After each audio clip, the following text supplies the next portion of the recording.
Brazil তার submarine উন্নয়ন কর্মসূচি প্রো-সুবে বড় দুটি মাইলস্টোন অর্জন করেছে। ২৬ নভেম্বর ২০২৫ তারিখে ইটাগুয়াই নৌঘাঁটিকে দেশটি তাদের তৃতীয় স্করপিনে শ্রেণীর সাবমেরিন টোনেলেরো S-42 আনুষ্ঠানিকভাবে নৌবাহিনীর কাছে হস্তান্তর করেছে এবং একই দিনে চতুর্থ সাবমেরিন অ্যালমিরান্টে কারাম S-43কে পানিতে নামানো হয়েছে।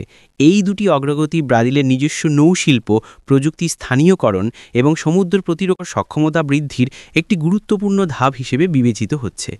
প্রো-সাব অংশীদারিত্ব ২০০৮ সালে ফ্রান্সের সাথে শুরু হলেও আজ এই সাবমেরিনগুলো সম্পূর্ণরূপে ব্রাজিলেই নির্মিত হচ্ছে, যা দেশের কৌশলগত আত্মনির্ভরতার প্রতীক।